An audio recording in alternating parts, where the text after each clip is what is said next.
Hello everyone, good morning, welcome back to a new blog. তো চলো এখন ব্লগটা স্টার্ট করা যাক। তো প্রথমে আমি সুবীর দাসের ম্যাথ বই থেকে আজকে অঙ্ক করব, আর ভেবে রেখেছি যে আমি বৃত্ত চ্যাপ্টারটা করব, আর আজকে আমি করব হচ্ছে চতুর্ভুজ, যে চ্যাপ্টার থেকে আমি কিছুটা অঙ্ক করে রেখেছিলাম আর কিছু অঙ্ক এখনও বাদ আছে। তো সেই অঙ্কগুলো আজকে কমপ্লিট করে নেব, অনেক দিন থেকে করাই হচ্ছে না। তো আমি চতুর্ভুজের অঙ্কগুলো স্টার্ট করছি। এখান থেকে আমি 20-22 অবধি করে রেখেছিলাম, আর যেগুলো বাদ আছে 34টা অঙ্ক আছে, সেই অঙ্কগুলো আমি করে নেব। আর আমার যে বইটা ছিল আগের বই, তো আর.এস. আগরওয়াল বই থেকে আমি আগে করেছিলাম, আর এই বইটা থেকে যেহেতু করা হয়নি বলে এই বইটা আমি এখন কমপ্লিট করছি। আর এখন আমি পরিমিতিটাই করছি। পরিমিতিটা যদি আমার সম্পূর্ণভাবে কমপ্লিট হয়ে যায়, তারপরে আমি তখন আগে যে অঙ্কগুলো করেছিলাম সেই অঙ্কগুলো প্র্যাকটিস করব। আর যখন মক টেস্ট দিই সেই অঙ্কগুলো তো মোটামুটি প্র্যাকটিস হয়ে যায়, তবুও কিছু কিছু অঙ্ক আছে যেগুলো ভুলে যায়, তো সেই অঙ্কগুলো প্র্যাকটিসটা করা দরকার।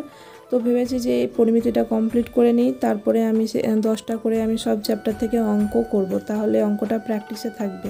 নাহলে যেহেতু আর সময় নেই, খুব হাতে কম সময়, তার জন্য অঙ্কটা প্র্যাকটিস করাটা রোজ এখন দরকার।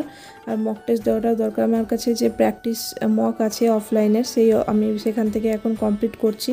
সেখানে এখনও 10-20টা মোটামুটি আমার কাছে মক টেস্ট বাকি আছে।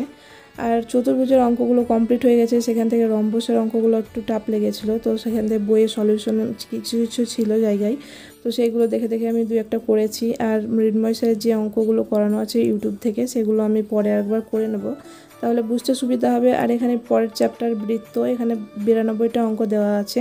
তো এই অঙ্কগুলো আজকে আমি আর করছি না, আমি এই অঙ্কগুলো হয়তো রাত্রে করব কিংবা কালকে করব।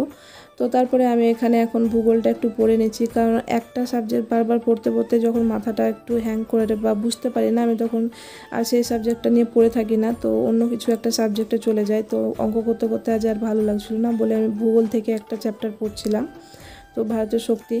তো তারপরে আমি সন্ধ্যাবেলায় এখানে একটু এগরোল বানিয়েছিলাম, তারপরে খেলাম। খাওয়ার পর আমি এখন পড়ছি হচ্ছে অ্যাডজেক্টিভ।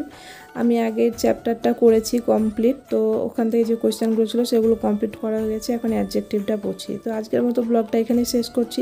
ভালো লাগলে প্লিজ সাবস্ক্রাইব করে